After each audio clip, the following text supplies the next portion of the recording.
My name is Nia, and at 32 years old, I thought I had secured the perfect life as one of Atlanta's most sought-after forensic accountants. I built a fortress of wealth and stability around my family, blinding myself to the vipers I had allowed inside the gates.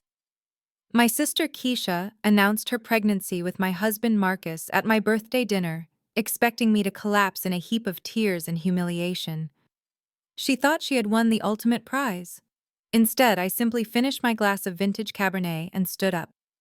I revealed the results of the fertility test Marcus took last month, the one he thought he had destroyed, and suddenly everyone in that private dining room knew a secret that turned her victory into a nightmare. If you have ever been betrayed by the blood relatives who were supposed to protect you, let me know where you are watching from in the comments. Hit like and subscribe because you need to hear how I dismantled their entire lives without raising my voice. The Obsidian is the kind of restaurant where the lighting is dim, the tablecloths are Egyptian cotton, and the silence costs more than the food. I sat at the head of the table for my 32nd birthday dinner, surrounded by the people who were supposed to love me, yet I had never felt more isolated. My husband Marcus sat to my right, checking his reflection in his silverware, adjusting the collar of the bespoke suit I had paid for. My parents, Joyce and Otis, sat opposite him, scanning the menu with the critical eyes of people who were accustomed to spending money they did not earn. They were already complaining about the air conditioning being too cold and the service being too slow despite the waiter hovering 5 feet away. The empty chair to my left belonged to my younger sister Keisha. She was 45 minutes late, a habit my parents always excused as her being a free spirit, while I was penalized for being 5 minutes early. The heavy oak doors of the private dining room swung open. Keisha made her entrance. She was not rushing or apologetic. She glided into the room wearing a form-fitting crimson dress that left nothing to the imagination, a stark contrast to the elegant black attire I had requested for the evening. Her hand rested conspicuously on her stomach. She kissed our mother on the cheek, ignored me completely, and took her seat. The tension in the room shifted immediately. Marcus shifted in his chair, suddenly unable to meet my eyes. My mother perked up her eyes, darting between Keisha and Marcus with a look that I would later recognize as anticipation. I signaled the waiter to pour the wine, hoping to salvage some dignity from the evening. I had spent the last decade building a reputation for uncovering hidden assets and financial fraud for high-profile divorce cases. I could find a missing dollar in a haystack of offshore accounts, yet I had missed the fraud sitting at my own dinner table. Keisha picked up her spoon and tapped it sharply against her crystal wine glass. The sound rang out like a gunshot in the quiet room. "I have an announcement," she said, her voice sugary sweet but laced with venom. She did not look at me. She looked directly at Marcus, then swept her gaze to our parents. "I know this is Nia's birthday, but I have a gift that is too big to keep secret any longer." She paused for effect, rubbing her stomach with a theatrical slowness. "I am pregnant, and we are so happy to finally bring a baby into this family." The room went still. I froze my glass halfway to my lips. Pregnant? Keisha was single, unemployed, and living in a condo I paid for. Then came the second blow, the one that was meant to destroy me. She reached across the table and took Marcus's hand. He did not pull away. "And the father is Marcus. We are in love, Nia. We have been for a while. We tried to fight it, but true love cannot be denied." I looked at my husband, the man I had pulled out of gambling debt 5 years ago, the man whose real estate career I had funded. He looked down at the tablecloth, putting on a mask of tortured guilt. "I am sorry, Nia," he mumbled, his voice thick with fake remorse. "I need a real family. I need a woman who prioritizes being a mother over her career. You are always so cold, so busy with your numbers." Keisha gives me warmth. I expected my parents to explode. I expected my father to flip the table. I expected my mother to slap Keisha for sleeping with her sister's husband. Instead, my mother let out a long breath, sounding almost relieved. She reached out and patted Keisha's hand. "Well, it is out in the open now," Joyce said, her voice calm and practical. "Nia, you have to understand. A man has needs. You have been married for 5 years and there is no baby. You focused too much on your work and you lost him. At least the baby stays in the family. Keisha will give us the grandchild you refused to provide." My father nodded in agreement, not even looking at me. "We have to do what is best for the child now. You are the strong one, Nia. You can handle yourself. Keisha needs support. We expect you to be reasonable about the divorce settlement so they can get a good start." The audacity was breathtaking. They were not just betraying me, they were rewriting reality to make me the villain in my own tragedy. They wanted me to step aside, fund their new life, and apologize for not being enough. I looked at their faces. Marcus, the coward. Keisha, the thief. My parents, the enablers. They thought they had cornered me. They thought I was the cold, unfeeling accountant who would calculate the losses and retreat. They forgot that my job was not just counting money. My job was finding the truth that people tried desperately to hide. The silence that followed Keisha's announcement was absolute, a vacuum that sucked the air out of the private dining room. I watched Marcus closely, waiting for the denial, waiting for him to laugh and say my sister was deranged. Instead, he did something that made my stomach turn. He slid his chair back and lowered himself to his knees right there on the expensive Persian rug of the obsidian. He reached for my hand, his palms sweating, but I pulled away before he could make contact. He looked up at me with eyes that were practiced in the art of manipulation, the same expression he used when he overspent on his credit cards or forgot our anniversary. "Nia, please understand," he pleaded, his voice trembling with a rehearsed fragility. "I never wanted to hurt you, but I am a man. I have needs that go beyond financial security. I need a legacy. I need a family. You are brilliant, Nia, and I respect your success, but you only know numbers. You treat our marriage like a spreadsheet. Keisha offers me a home. She offers me life." The audacity of his words hung in the air, thick and suffocating. He was painting himself as the victim of my ambition, the neglected husband seeking warmth in the arms of a more nurturing woman. It was a performance designed to appeal to my parents' outdated sensibilities, and I could see from the softening in my mother's eyes that it was working.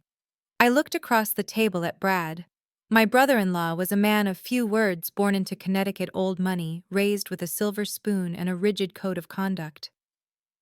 He sat frozen, his knuckles white as he gripped the stem of his wine glass. The color had drained from his face, leaving him looking like a wax figure.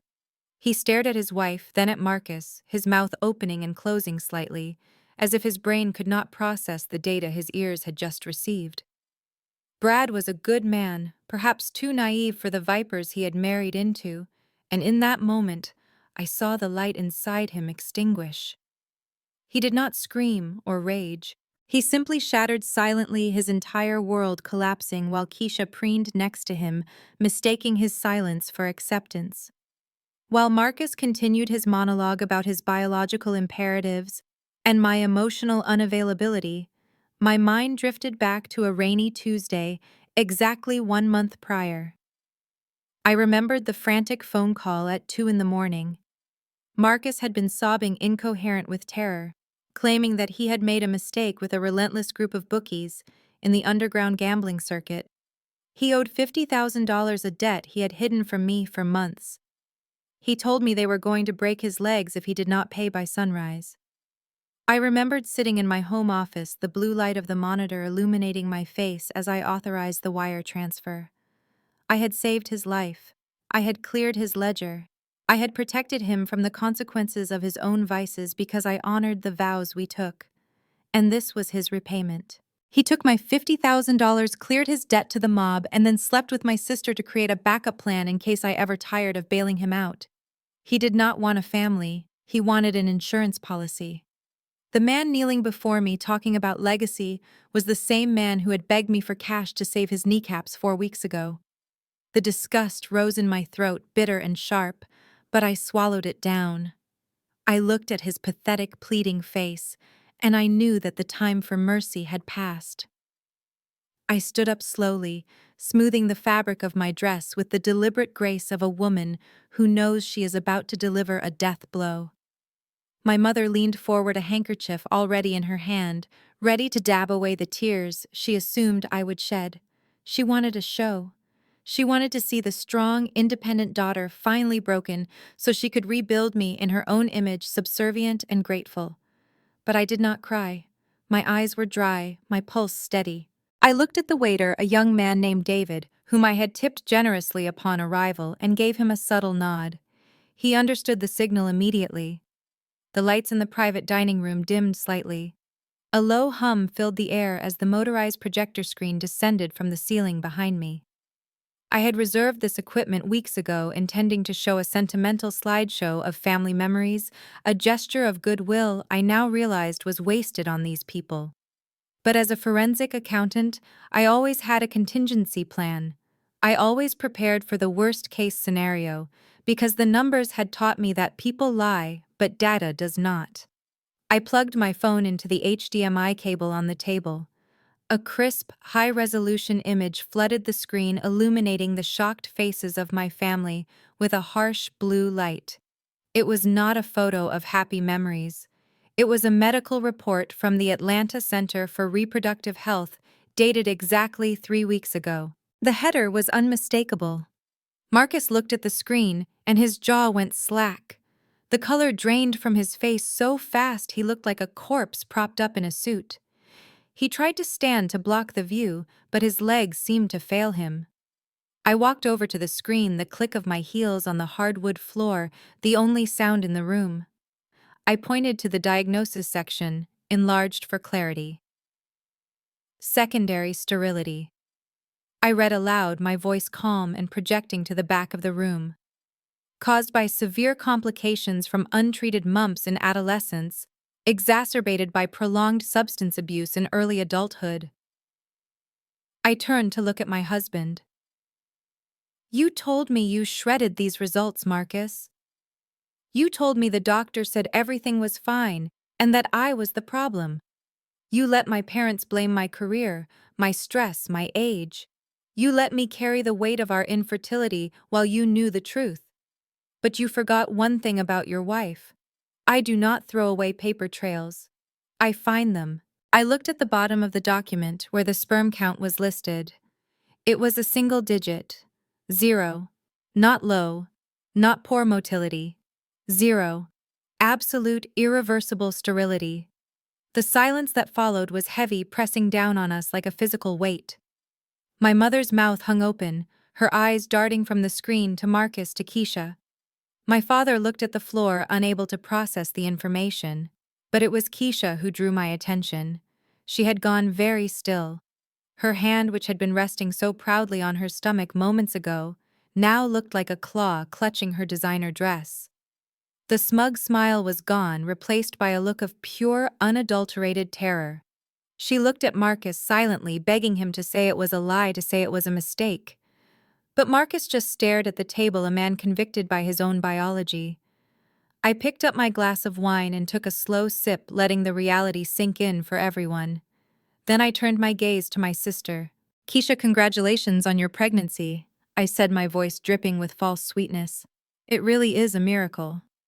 But you should explain to everyone in this room, especially your husband sitting right next to you, how Marcus could possibly be the father of your child when his sperm count is 0%.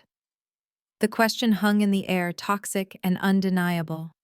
I watched Brad, my brother-in-law, the man who had welcomed Keisha into his prestigious family, despite their reservations, slowly turned his head to look at his wife. The horror in his eyes was absolute. He was connecting the dots, realizing that the betrayal was not just emotional, but fundamental. If Marcus was not the father, then someone else was. And Keisha had tried to pin it on her sister's husband to cover her tracks. Keisha tried to speak, to stammer out a denial, but no words came. She looked at Marcus, but he was a sunken ship, offering no lifeline. My mother let out a small, strangled gasp, finally understanding the magnitude of the scandal her golden child had created. I did not wait for an answer. I did not wait for the excuses or the weeping or the inevitable shifting of blame. I had done what I came to do. I picked up my clutch from the table. I checked my reflection in the mirror on the wall, smoothing a stray hair. I looked perfect. I looked like a woman who had just shed 200 pounds of dead weight. I stepped away from the table, walking around the perimeter of the room. As I passed Marcus, I did not even look down. He was a ghost to me now. I stepped over Brad's outstretched legs, ignoring his shattered expression. I walked past my parents, who were too stunned to even reach out to me. I pushed open the heavy oak doors of the private dining room and stepped out into the cool, quiet corridor of the restaurant. The air tasted sweeter out here. I walked through the main dining room, head held high, leaving the wreckage of my family behind me. I did not look back. I did not hesitate. I walked out the front door and into the humid Atlanta night, ready to start the rest of my life. I drove my sleek black sedan through the winding streets of Buckhead, the engine purring a low, steady rhythm that contrasted sharply with the chaos I had just left behind. My hands were steady on the leather steering wheel. I did not turn on the radio. I needed the silence to calibrate my next move. The adrenaline was fading, replaced by a cold, sharp clarity that I had honed over years of dissecting fraudulent ledgers and exposing corporate theft. I was not just a woman scorned. I was an auditor of human behavior, and tonight I was closing the books on a bad investment. I pulled into the driveway of my modern glass-fronted villa. It stood like a fortress of steel and concrete against the night sky, a testament to my hard work and financial acumen. This house was my sanctuary, designed with the same precision I applied to my cases. I didn't just live here, I controlled it. As the garage gate slid shut behind me, sealing me inside, I took a deep breath of the filtered air. Safe. But safety required maintenance. I walked into the foyer, my heels clicking on the polished marble floors. I did not stop to take off my coat. I went straight to the central control panel mounted on the wall, a glowing tablet that served as the brain of the entire estate. My fingers moved across the screen with practiced speed. I accessed the security protocols. User profile Marcus, status active. I tapped the delete icon. A prompt asked me to confirm. I didn't hesitate. I confirmed the deletion of his biometric data, his voice recognition patterns, and his digital key codes. The system flashed green. Access revoked. I then initiated a global reset of the perimeter alarms, changing the master code to a sequence I had memorized years ago for exactly this contingency. I watched the security feed on the screen. The cameras showed the driveway empty and bathed in the harsh white light of the motion sensors. But he would be here soon. Marcus was predictable in his desperation. He had nowhere else to go. His credit cards were likely maxed out, and without my income, he was destitute. I walked to the kitchen and poured myself a glass of water from the filtration tap. The house was silent, responsive only to me. It felt right. For too long, I had allowed Marcus to clutter this space with his loud insecurities and his messy ambition. He had treated this home like his birthright, parading his friends through these halls, hosting parties I paid for, acting the part of the successful lord of the manor while contributing nothing but debt and deception. Headlights swept across the front windows, cutting through the darkness. I watched the monitor as Marcus's leased luxury SUV, another expense I covered, screeched to a halt at the gate I had just locked. He jumped out, leaving the door open, and ran toward the front entrance. He looked disheveled, his tie undone, the sweat of panic visible even on the grainy camera feed. He slammed his hand against the biometric scanner. It flashed red. He tried again, pressing harder, his face twisting in confusion. Red again. He punched in his code. The keypad beeped an error tone that echoed through the intercom system. "Naya, open the door. I know you're in there." His voice was raw, cracking with a mix of fury and fear. He started pounding on the heavy reinforced steel with his fists. "This is my house. You can't lock me out of my own home." I tapped the intercom button, my voice filling the space outside without me having to open the door. I didn't even raise my voice. "Go away, Marcus. You don't live here anymore." "Nia, stop playing games," he screamed, kicking the door now. "My name is on the deed. We are married. You can't just throw me out on the street." I leaned closer to the microphone, my tone clinical, devoid of the emotion he was trying to provoke. You really never paid attention to the paperwork, did you? You were too busy spending the money to ask where it came from. This house is not marital property. It is held by the Nia Davis Revocable Trust established 3 years before I met you.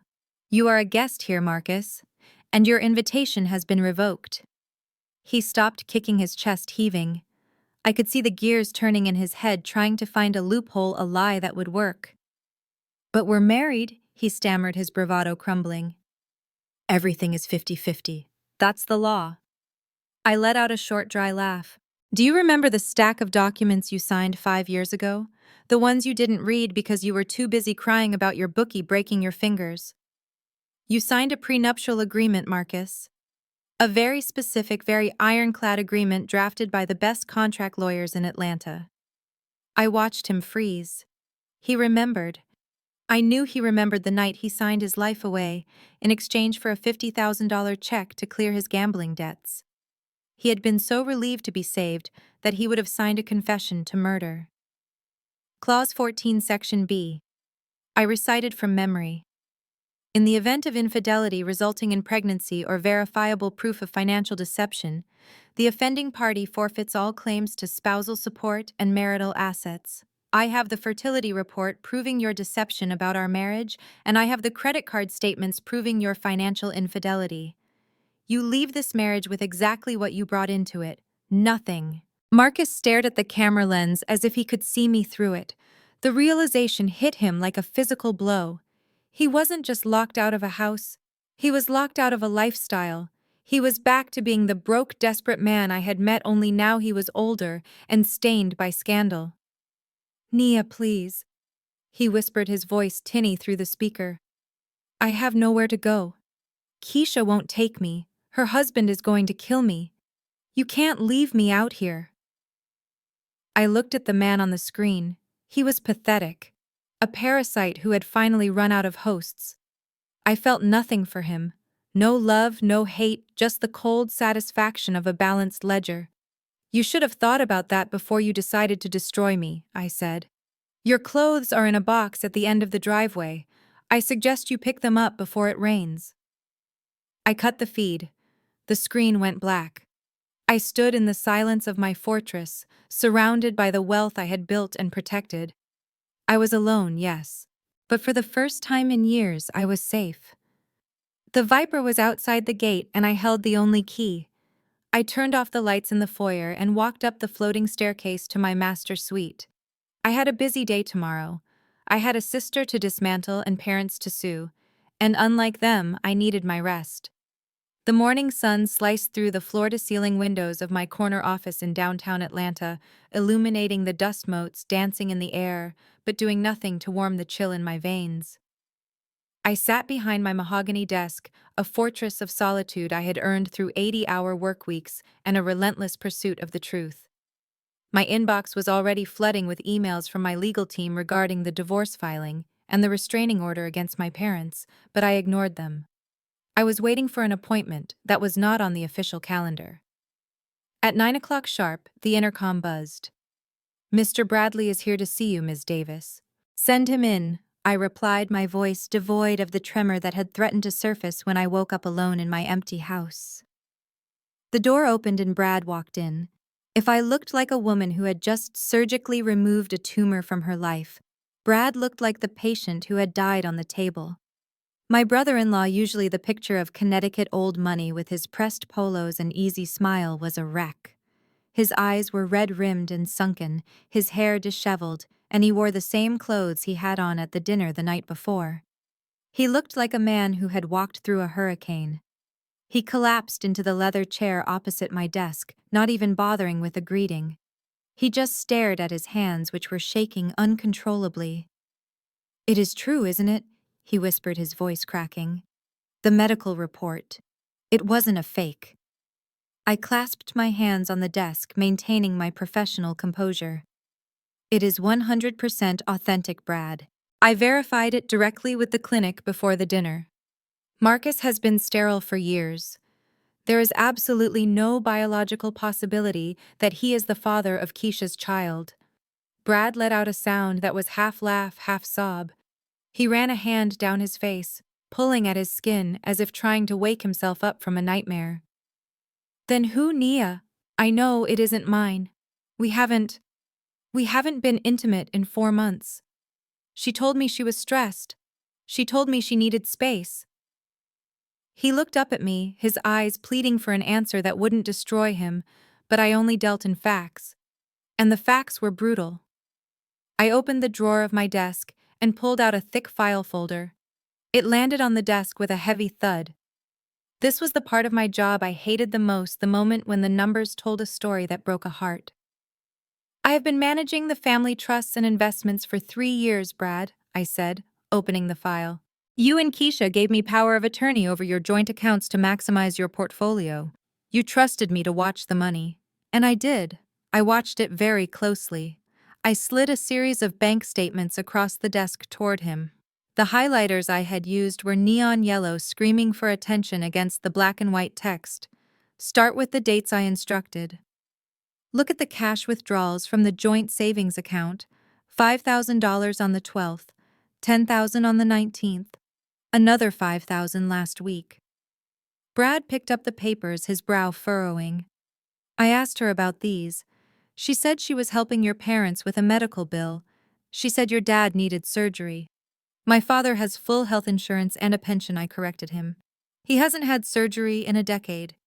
I flipped to the next page. This is a credit card statement for a card Keisha opened in her maiden name 3 months ago. She linked it to a P.O. box in Decatur, but she used your social security number as a guarantor. Look at the charges. Brad's eyes scanned the list. Motel 6 off I-20, Western Union transfers, commissary deposits for the Fulton County Jail. He looked up, confusion warring with horror on his face. Jail, who is she sending money to? I pulled out the final piece of evidence, a grainy photograph taken by a private investigator I had hired 2 weeks ago when the financial irregularities first appeared. I had suspected Marcus was stealing from me again, but instead I found my sister's secrets. The photo showed Keisha sitting in a beat-up sedan outside a cheap motel. She was leaning over the center console, kissing a man with neck tattoos and a dangerous look in his eyes. His name is Rico, I said. He is her ex-boyfriend from high school. He just got released on parole 3 months ago after serving 5 years for distribution. The dates of the withdrawals match his release date perfectly. The commissary deposits start 2 weeks before he got out. Brad stared at the photo. The realization hit him slowly then, all at once. The color drained from his face until he was ghostly pale. Rico, he whispered. She told me she was afraid of him. She told me he used to stalk her. She lied, I said simply. She has been funding him since the day he walked out of prison.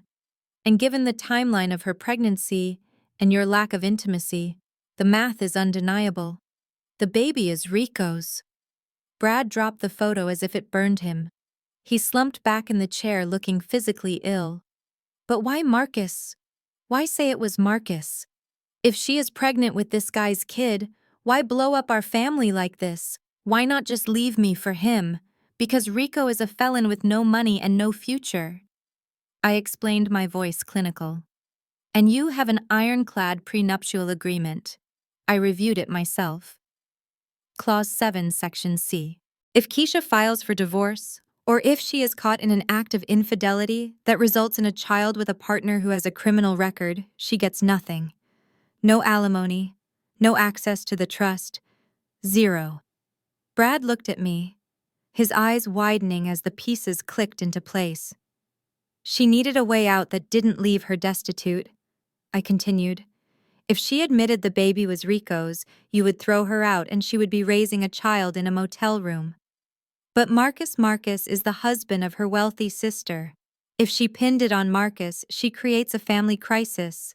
She probably gambled that you would be too humiliated to drag it through the courts, or that my parents would pressure us into a quiet settlement to protect the family name.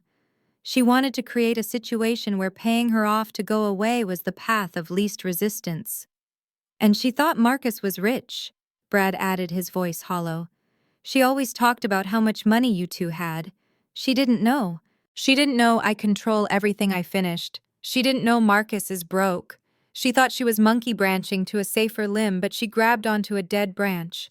Brad put his head in his hands. She used me. She used all of us. She was going to pass off another man's child as her brother-in-law's just to secure a paycheck. It is a classic fraud triangle, I said, closing the file. Pressure, opportunity, and rationalization. She had the pressure of Rico's demands, the opportunity of Marcus's weakness, and the rationalization that she deserved the wealth I had earned. Brad sat in silence for a long time.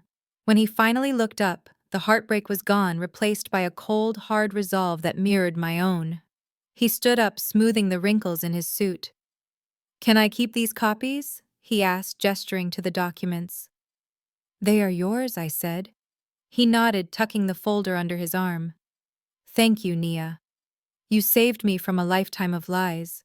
He walked to the door, his step heavier than when he entered, but steadier. He paused with his hand on the knob. "I am going to file for divorce today," he said. "And I am going to make sure she doesn't get a dime." I watched him leave, feeling a strange sense of solidarity. We were the collateral damage of my family's greed, the bank accounts they thought they could drain dry, but they had underestimated the resolve of the people who actually earned the money. I picked up my phone and dialed my lawyer. It was time for Phase 3. I had neutralized the husband and armed the brother-in-law. Now it was time to besiege the parents. My receptionist, Sarah, buzzed the intercom at 2 in the afternoon, her voice tight with a panic I rarely heard in our quiet professional suite. Before I could ask her what was wrong, the heavy mahogany doors to my office flew open, banging against the stops, with a violence that rattled the frames of my degrees on the wall. My parents, Joyce and Otis, stormed in like a hurricane of entitlement and misplaced rage. They did not look like the distinguished pillars of the community they pretended to be at church on Sundays. They looked feral, their faces twisted into masks of ugly desperation. My mother reached my desk first, slamming her designer handbag down on top of a stack of client files. "You possess a cruelty that I did not think was possible," she hissed, her voice trembling, not with sorrow, but with fury. "You threw your husband out on the street like a stray dog. Do you have any idea how that looks? Do you have any idea the phone calls I have been fielding all morning?" My father paced behind her, his hands clenched into fists at his sides. He looked at me with a disdain that was usually reserved for the waitstaff he liked to underpay. "You have destroyed your sister's life, Nia. Brad served her with divorce papers an hour ago. He locked her out of the accounts. She is hysterical. She has nothing. And it is entirely your fault because you could not keep your mouth shut and handle your marital business privately." I sat perfectly still in my leather executive chair, watching them unravel. I did not offer them a seat. I did not offer them water. I engaged the silent alarm button under my desk, not because I was afraid for my safety, but because I wanted a record of their removal. I did not destroy Keisha's life. I said, my voice calm and level, a stark contrast to their chaotic energy. Keisha destroyed her own life when she decided to sleep with a felon, get pregnant, and try to pass the baby off as my husband's child to secure a payout. I simply turned on the lights.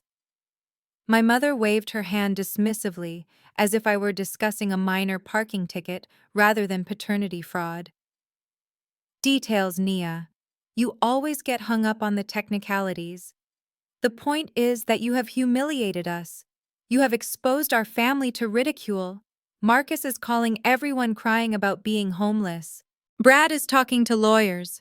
We are on the brink of a scandal that will ruin our standing in this city." She leaned over the desk, her eyes narrowing. "But we can fix this. Your father and I have come up with a solution, and you are going to listen." I leaned back, steepling my fingers. I was fascinated by their delusion. It was a study in narcissism. "I am listening," I said. My father stopped pacing and stepped up beside my mother. He smoothed his tie, trying to regain the air of authority he had wielded over me my entire childhood. "We need liquidity," he stated flatly. Brad is angry, but everyone has a price. We believe that if we offer him a substantial settlement, he will sign a non-disclosure agreement and handle the divorce quietly, perhaps even citing irreconcilable differences instead of adultery. He might even let Keisha keep the condo if the price is right. And where I asked, "Do you propose this money comes from? You two are retired on a fixed income that barely covers your country club dues. You are going to sell the commercial property in Midtown," my mother said, as if she were ordering lunch. "The one you bought last year. It has appreciated significantly. You will sell it, liquidate the assets, and give the proceeds to us to manage the situation with Brad. It is the least you can do after the damage you caused last night." I stared at them. They wanted me to sell a prime piece of real estate, my most performing asset, to pay hush money to my brother-in-law, so that my sister could escape the consequences of her infidelity. They wanted me to bankrupt myself to save the reputation of the people who had betrayed me. I laughed. It was a short, sharp sound that seemed to startle them.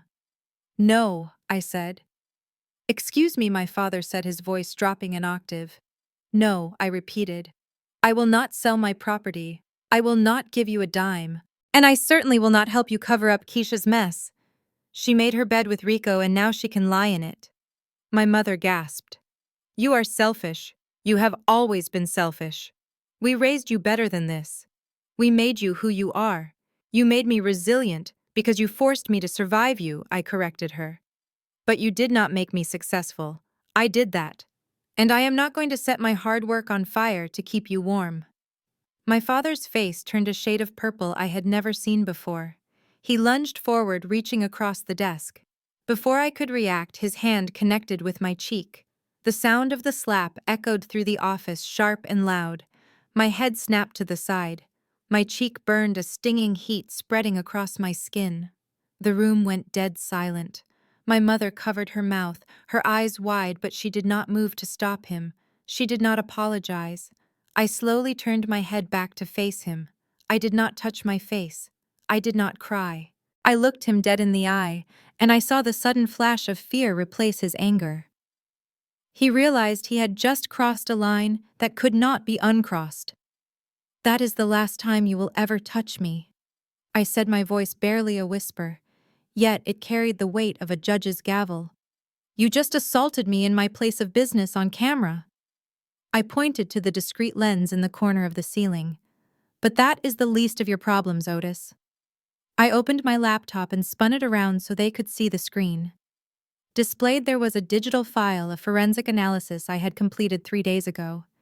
It was supposed to be my trump card for later, but they had forced my hand. "I know about the vacation home in Florida," I said. "The one in Destin. The one you bought 6 months ago."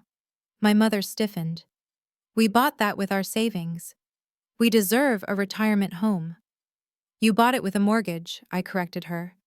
"A mortgage taken out in my name." I watched the color drain from both of their faces. They looked like ghosts. "I found the loan documents during my quarterly audit," I continued, my voice clinical and cold. "At first I thought it was identity theft. I thought a stranger had stolen my social security number. But then I looked at the signature. It was a good forgery, Mom. You practiced my signature for years on my report cards, didn't you? But you always loop the N a little too wide." I tapped the screen.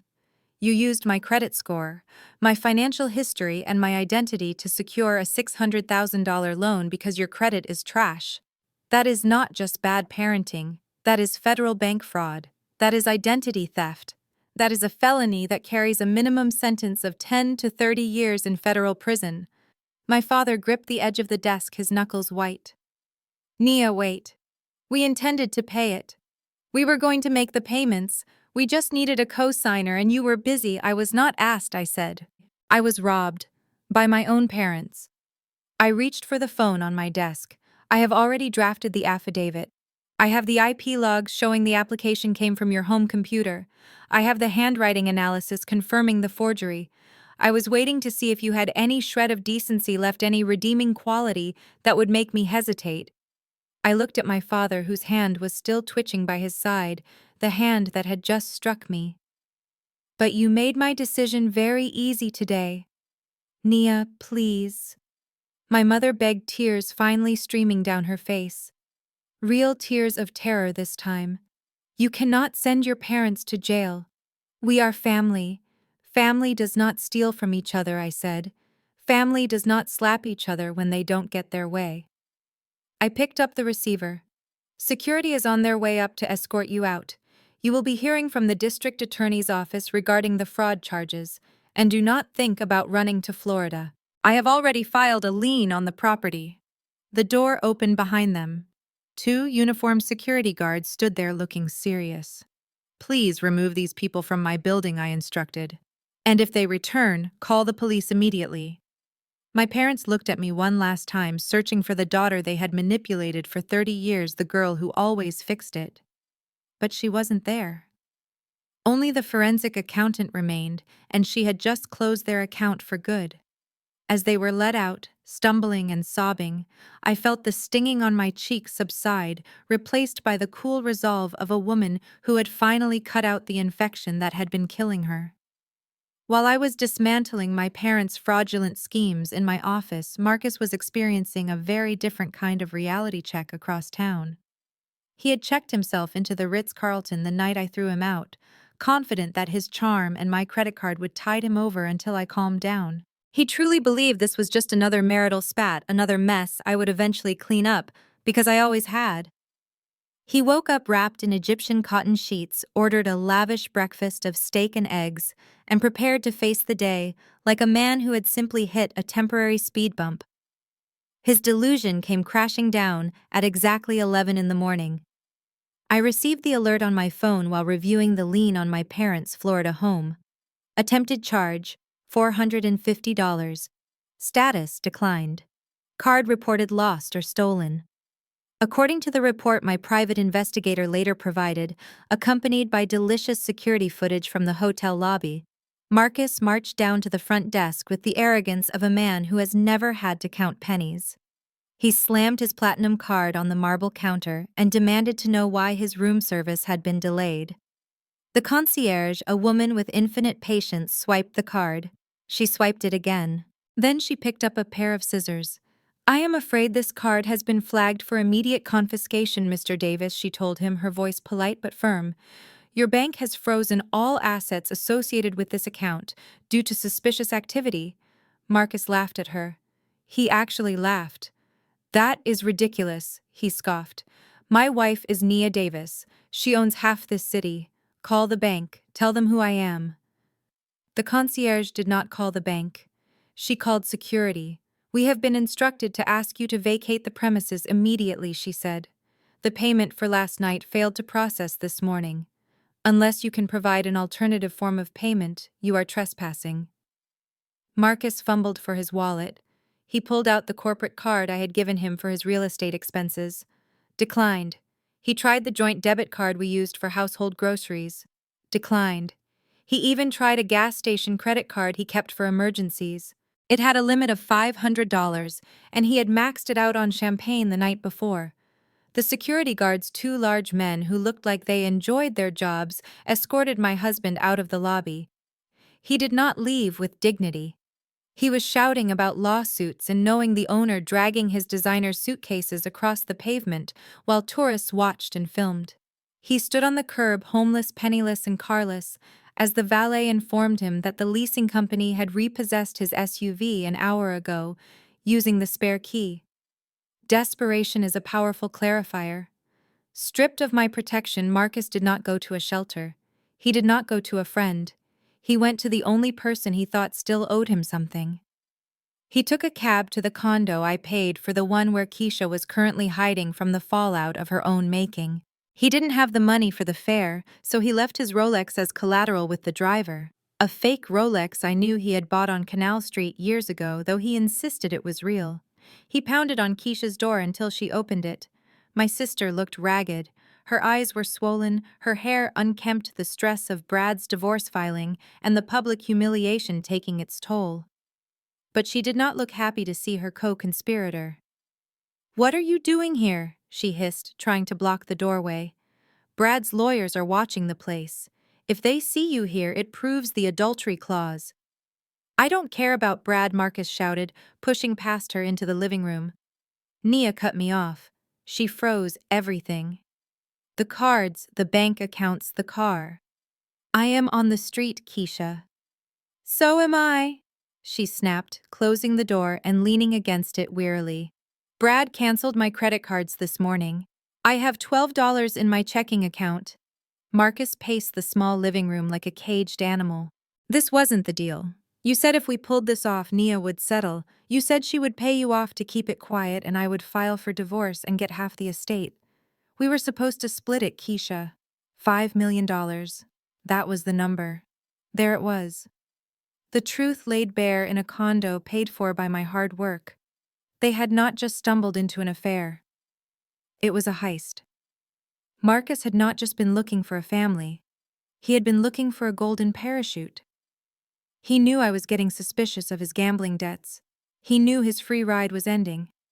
So he had conspired with my own sister to manufacture a crisis so severe that I would pay anything to make it go away.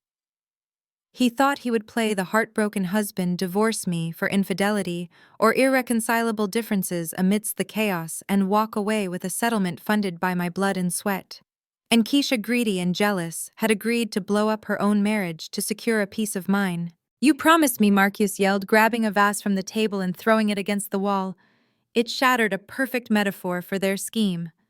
You said she was weak. You said she would crumble. She is a forensic accountant, you idiot, Keisha screamed back, her face twisting into a sneer. She does not crumble. She calculates. And you. She laughed, a harsh, grating sound. You are the biggest failure of them all. What are you talking about? Marcus demanded, his chest heaving. Keisha walked up to him, invading his personal space, her eyes burning with hate. I stuck to the plan. I got pregnant. I set the stage. I was ready to ruin my marriage and my reputation to get that money. All you had to do was be a plausible father. That is it. Just be a man who could actually produce a child. She poked him hard in the chest. But you are broken. You are a mule. You let me stand up in front of everyone and claim a baby that you physically knew could never be yours. I didn't know, Marcus stammered, stepping back from her fury. I never checked. I just thought, we never used protection with Nia, and nothing happened, so I figured. You figured, Keisha mocked him. You figured you would gamble with my life like you gamble with your bookies. You are useless, Marcus. You are a sterile, broke, pathetic excuse for a man. You couldn't give Nia a baby, you couldn't give me a payday, and now you have nothing. She went to the door and threw it open. Get out! Marcus looked at her, his face crumbling. Keisha, please. I have nowhere to go. I haven't eaten since breakfast. I don't care, Keisha said, her voice ice cold. Go sleep under a bridge. Go find another woman to leech off of. But you are not staying here. If Brad finds out you are here, I lose my last shot at alimony. Get out before I call the police and tell them you broke in. Marcus looked around the room, realizing he had played his final card and lost. The partnership of greed had dissolved the moment the money ran out. He walked out the door. His shoulders slumped, a man defeated by his own biology and his own avarice. Keisha slammed the door behind him and locked it. I watched the feed from the hidden security camera I had installed in the hallway months ago to monitor the property. I saved the clip. It was the final piece of evidence I needed. Conspiracy to commit fraud. Attempted extortion. It was all there, recorded in high-definition audio and video. I closed my laptop, a grim satisfaction settling in my chest. They had turned on each other faster than starving rats. And I hadn't even had to lift a finger. Now it was time to finish them. The forensic audit of my parents' finances was not a journey into their struggles, but a roadmap of their crimes against me. I sat in the conference room of my firm, flanked by my private investigator and my senior legal counsel. The air was thick with the scent of stale coffee and the ozone smell of laser printers churning out evidence. We had spent the last 48 hours dissecting every transaction Joyce and Otis Davis had made in the last 5 years, and what we found went beyond simple greed. It was a systematic dismantling of my financial identity to fund their golden child's lifestyle. The most damning discovery lay in a binder labeled Future Generation Trust. 3 years ago, when Marcus and I first began discussing adoption, I established a dedicated education fund. I wanted my future child to have the security I never had. I deposited $5,000 every month into that account, granting my mother trustee access solely for emergency purposes in case anything happened to me. It was a gesture of trust, a safety net I thought I was building with family. I opened the binder and stared at the transaction log. The account was empty. Over the course of 18 months, my parents had drained nearly $100,000. They had not used it for emergencies. They had not used it for medical bills or home repairs. The paper trail was linear and insulting. The funds were transferred to a shell account in my father's name and then wired directly to a luxury automotive dealership in Buckhead. I pulled up the invoice. A brand new white Mercedes G-Wagon.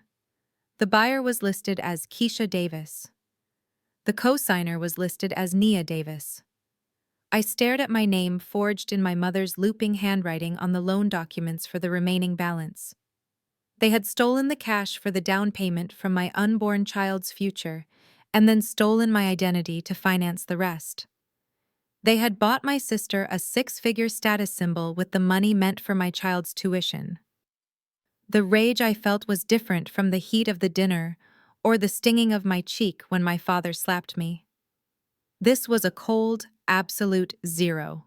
It froze my heart and sharpened my mind. I looked at my lawyer. File the affidavits. We did not just file a civil suit. We went nuclear. I signed the sworn statements for the Federal Trade Commission and the banking regulatory boards declaring the loans fraudulent. I formally reported the identity theft to the credit bureaus. But the final nail in the coffin was the IRS. My parents had never declared the income from the embezzled funds, nor had they paid the gift tax on the vehicle transfer to Keisha. I compiled the dossier, including the forged signatures, the wire transfers, and the tax evasion evidence. With a single click, I sent the package to the Criminal Investigation Division of the Internal Revenue Service. The consequences were immediate and catastrophic.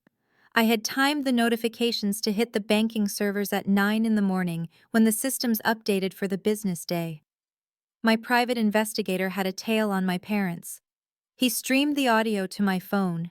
They were sitting in their favorite breakfast diner, the one where they liked to hold court and pretend they were local aristocracy. My father went to pay the bill. I heard the confusion in his voice when the waitress told him the card was declined. He tried another card. Declined. He tried to withdraw cash from the ATM in the lobby. The machine swallowed his card. Then his phone rang. It was not the bank. It was a federal agent informing him that all assets associated with his Social Security number had been frozen pending a federal investigation into bank fraud and tax evasion. I heard my mother screaming in the background, asking why they could not access their pension. They were stranded in a diner, unable to pay for eggs and toast, realizing that the financial faucet they had tapped for decades had not just been turned off, but ripped out of the wall. But the most public display of justice was reserved for Keisha. She had no idea the walls were closing in. She was driving the stolen Mercedes, blissfully unaware that the loan was in default, because I had flagged it as fraudulent. My investigator tracked the GPS of the vehicle. She was parked in the valet circle of Lenox Square Mall, one of the most prestigious shopping centers in Atlanta.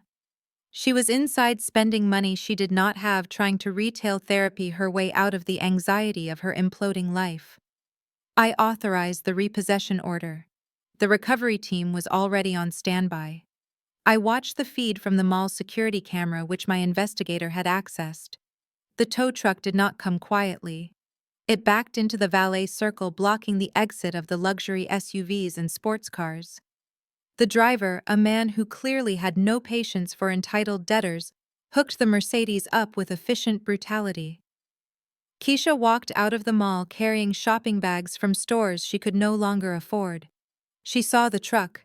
She dropped the bags. She ran toward the car, screaming at the driver. She tried to open the door to get her purse, but the car was already lifted at a 45-degree angle.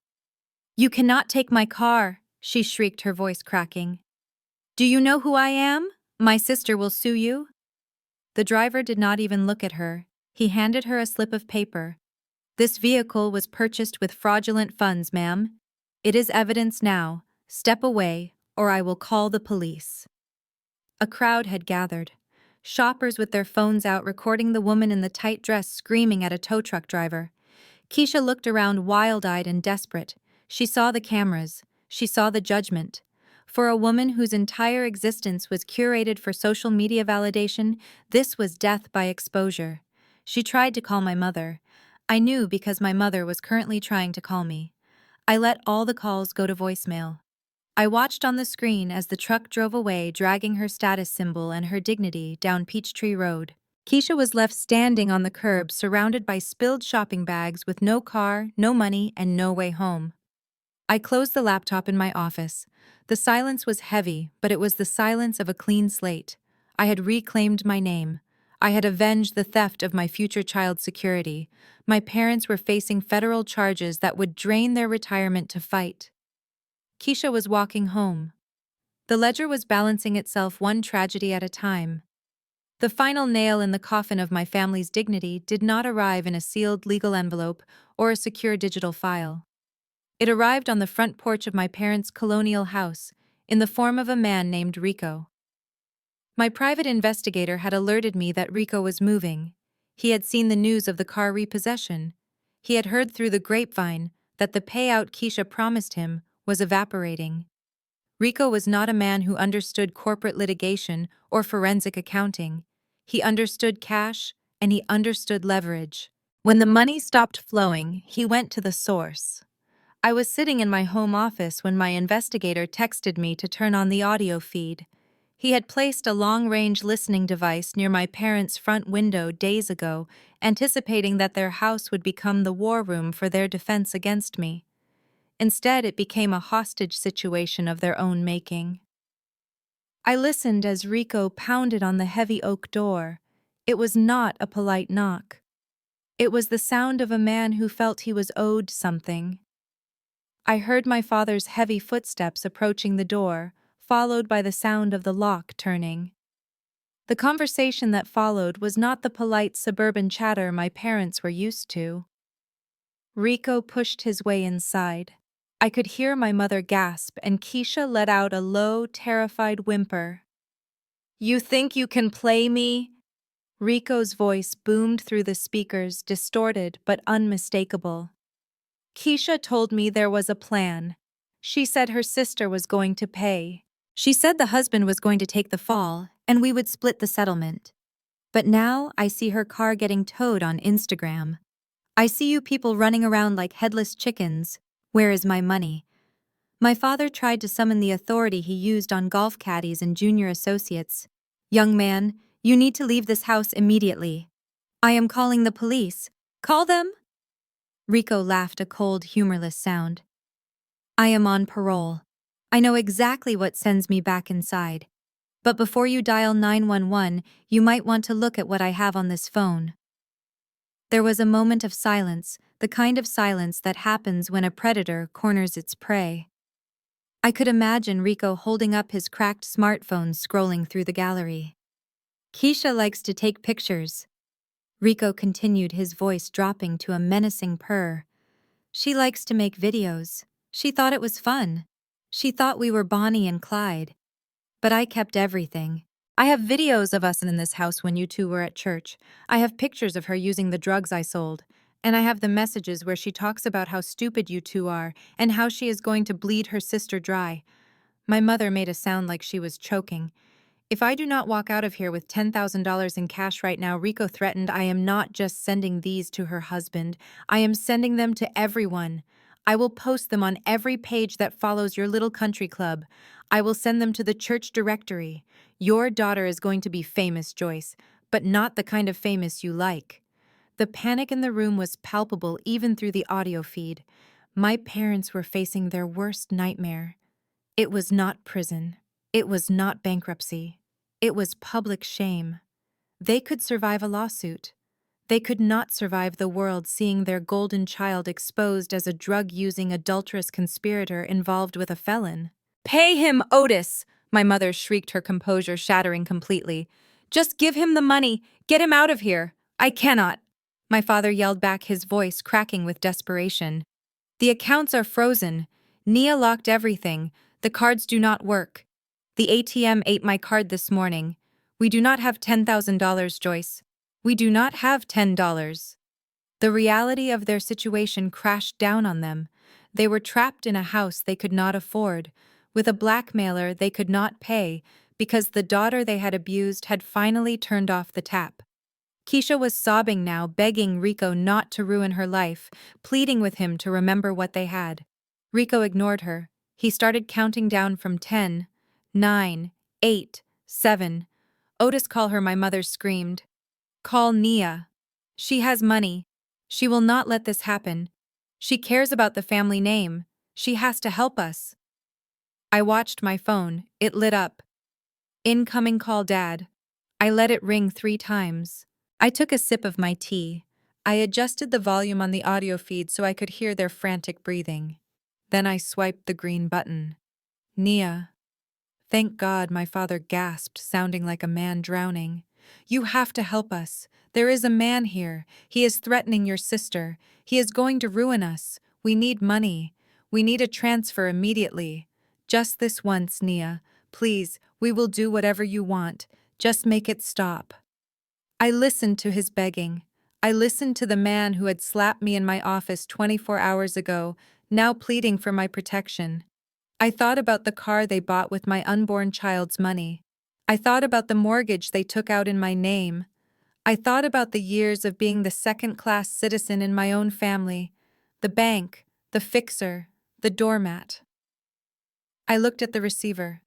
My voice was steady, calm, and absolutely final. "I do not negotiate with terrorists, Dad. And I do not negotiate with scammers." I pressed the red button. The line went dead. I turned back to the audio feed. I heard my father tell my mother I hung up. I heard my mother scream. And then I heard the sound of a phone notification tone echoing in their living room. Rico had pressed send. I turned off the feed. I did not need to hear the rest. The destruction was self-sustaining now. I sat in the quiet of my home, the silence no longer lonely, but peaceful. They had spent their lives worshipping their image, and now they would watch it burn. I stood up and walked to the window, looking out at the city lights. Tomorrow would be the final meeting, the end of the war. But tonight I slept the sleep of the just. The conference room on the 45th floor offered a panoramic view of the city I had conquered, but my focus was entirely on the 3 people sitting across the obsidian table. My parents, Joyce and Otis, looked like ghosts of their former selves. The swagger was gone, replaced by the twitchy anxiety of people who had spent the last 24 hours being terrorized by a blackmailer and frozen out of their own bank accounts. Keisha sat between them, staring at the table, her makeup applied with a heavy hand to cover the ravages of sleeplessness. I sat at the head of the table. To my left was Brad, looking somber but resolute, his wedding ring conspicuously absent. To my right was my legal team, a phalanx of suits who cost more per hour than my father used to make in a week. My lead attorney, Harrison, slid a stack of documents across the glass surface. The sound was the only noise in the room. "We are here to discuss the terms of your surrender," I said, my voice cutting through the silence. "This is not a negotiation. This is an alternative to a federal indictment." My father flinched. "Nia, please. We are your parents. You cannot send us to prison." "I can," I corrected him. "I have the evidence of the fraudulent mortgage, the theft of the education trust, and the tax evasion. The IRS is already building a file. The only reason I am pausing that process is because I do not want the family name dragged through a criminal trial on the evening news. It is bad for business." I nodded to Harrison, who opened the file. "The terms are simple," I continued. "You will sign a full confession regarding the financial fraud. This will be held in escrow.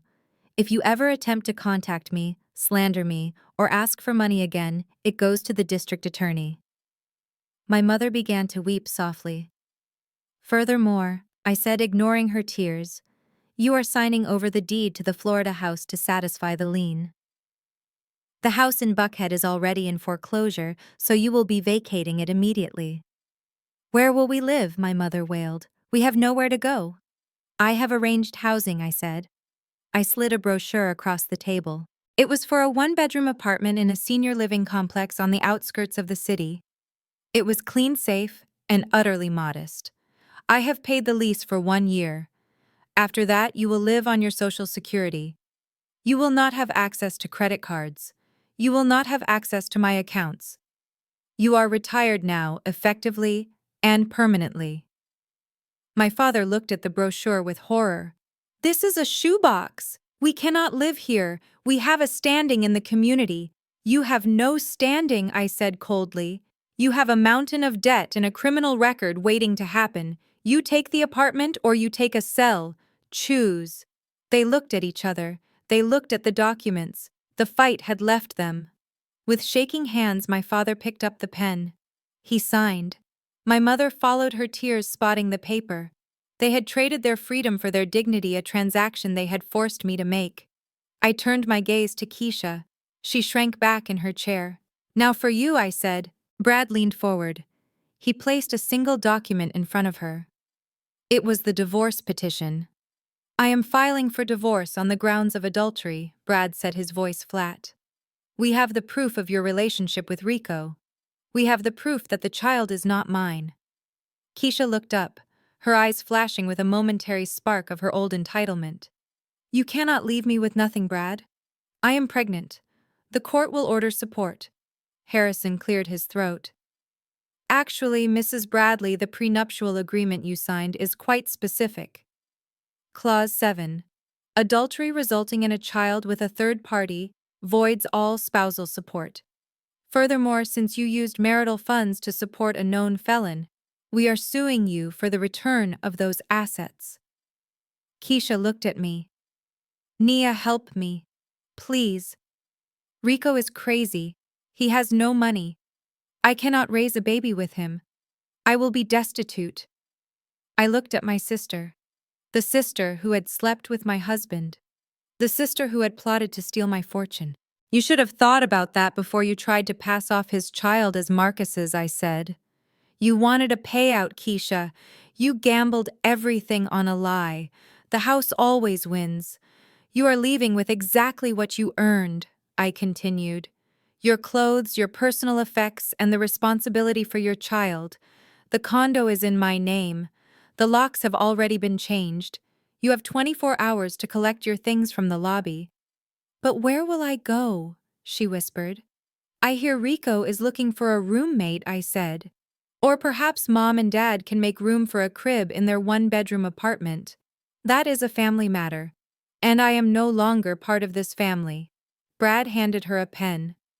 Sign the waiver, Keisha. Make this easy, or I will release the financial records to the police and let them charge you as an accomplice to your boyfriend's extortion. Keisha looked at the pen. She looked at our parents, who were too busy mourning their lost lifestyle to comfort her. She realized she was truly alone. She took the pen and signed away her marriage, her lifestyle, and her future. I watched the ink dry. It was done. I had stripped them of the weapons they used to hurt me. I had taken back my money, my name, and my peace. Get out, I said. They stood up, a broken triumvirate of greed.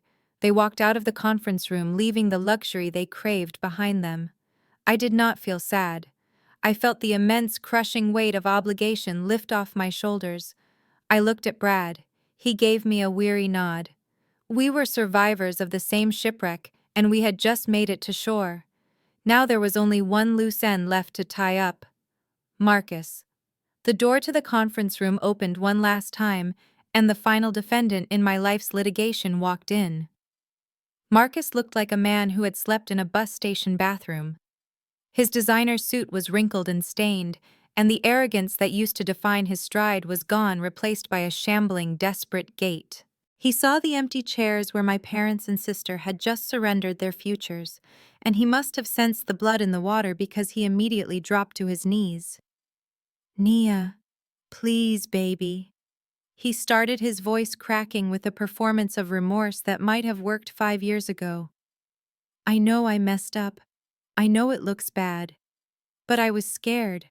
I owed money and I panicked. I never loved Keisha. She meant nothing to me.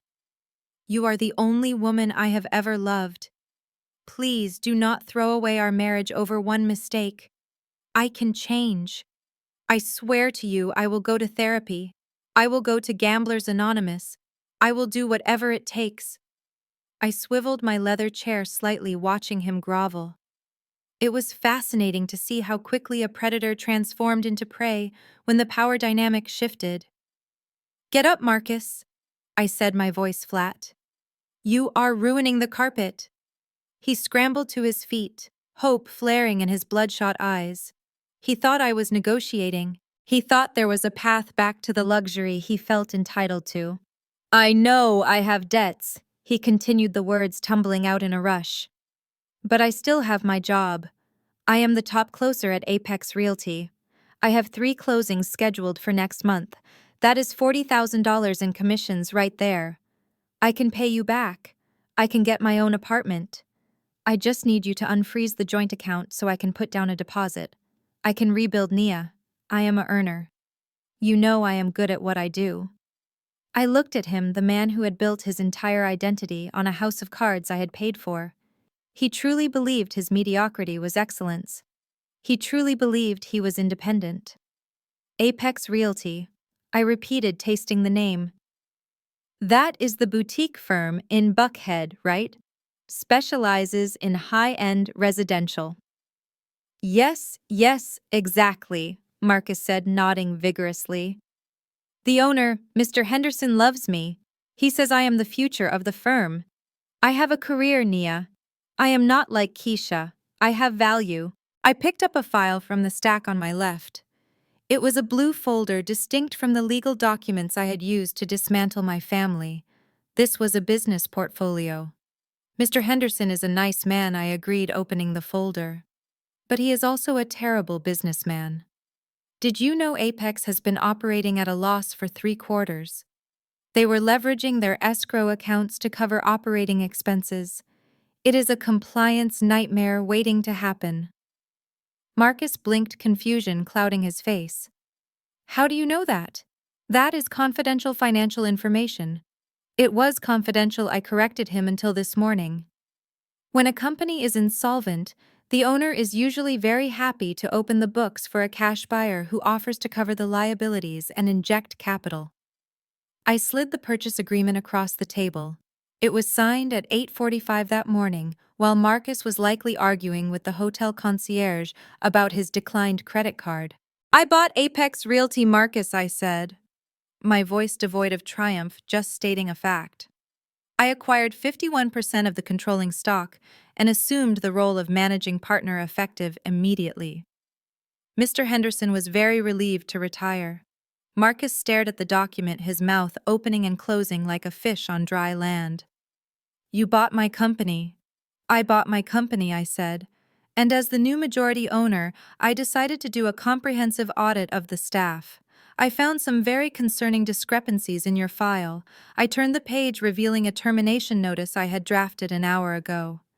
It appears you have been using company expense accounts to cover personal gambling losses, I said.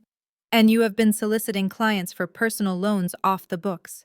That is gross misconduct, Marcus. It is grounds for immediate termination with cause. I picked up my Mont Blanc pen, the weight of it heavy and substantial in my hand.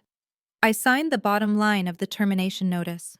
The scratching of the nib on the paper was the loudest sound in the room. You are fired, Marcus. He staggered back as if I had physically shoved him. You cannot do that. That is my job. That is my life. You cannot take my job. I just did, I said, closing the folder. But I am not just firing you. I have a fiduciary duty to the industry. I am filing a formal complaint with the State Real Estate Commission regarding your financial improprieties. Your license will be suspended pending investigation, and given the evidence I have compiled, it will likely be revoked permanently. I stood up, walking around the table until I was standing right in front of him. I wanted him to see me. Not the wife he had cheated on, not the bank he had drained, but the boss he had underestimated. I am also flagging your file in the National Employment Database, I continued. No reputable firm on the East Coast will hire a broker with a history of embezzlement and fraud. You are done in this industry. You are radioactive. Marcus looked at me with pure, unadulterated hatred. You planned this. You took everything. My house, my car, my family, and now my job. You are a monster. I am a forensic accountant, I replied coolly. I balance the books. You took 5 years of my life. You took my trust. You took my money. I am simply recouping my losses. I pressed the intercom button on the table. Security, please escort Mr. Davis from the building. He is no longer an employee of our subsidiary, and he is trespassing on private property. 2 guards entered the room. They were not gentle. They took Marcus by the arms and began to drag him toward the door. What am I supposed to do? He screamed, fighting against their grip. I have nothing. I cannot do anything else. I hear Uber is hiring, I called after him, my voice cutting through his panic. Though with your driving record and the repossessed car, you might have trouble qualifying. Good luck, Marcus. The doors closed, cutting off his screams. I stood alone in the silence of the conference room. I looked out the window at the skyline of Atlanta. Somewhere out there, my parents were packing boxes for a nursing home. My sister was explaining to a felon why she had no money. And my husband was standing on a sidewalk realizing he had to start over from zero. I adjusted my blazer and picked up my purse. My phone buzzed. It was a text from Brad. Thank you, he wrote, for the truth. I typed back a single word. Anytime. I walked out of the office and into the elevator. I pressed the button for the lobby. As the numbers counted down, I felt a lightness I had not felt in years. The ledger was balanced, the audit was complete. I walked out into the sunshine, took a deep breath of the warm air, and got into my car. I drove toward the horizon, ready to build a new life, a life that belonged only to me. The revolving doors of the Apex Tower spun behind me, sealing away the air-conditioned chill of the conference room and the echoes of Marcus's desperate pleas. Stepping onto the pavement of Peachtree Street felt like stepping onto a different planet. The Atlanta humidity, usually oppressive, felt like a warm embrace against my skin. The noise of the traffic sounded like music. For the first time in 32 years, I was not carrying the weight of 4 other adults on my back. I was standing on my own 2 feet, and they felt lighter than air. Brad was waiting for me near the valet stand. He leaned against his sedan, his arms crossed, watching the entrance. He looked different than the broken man who had sat in my office just days ago. The grief of his failed marriage was still there, etched in the lines around his eyes, but his posture was straighter. He was no longer a victim of the Davis family grift. He was a survivor. He straightened up as I approached. Is it finished? He asked, his voice steady. It is finished, I confirmed. The purchase is finalized, the termination is processed, and the family has been notified of the new world order. Brad let out a long breath, shaking his head slightly. I never thought I would say this, but I am glad I met you, Nia. Even if it took a disaster to make us allies, you saved me from a life of lies.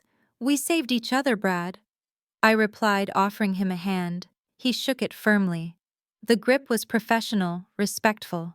There was no romance between us, only the deep forged-in-fire bond of 2 people who had walked through hell and come out the other side holding the receipts.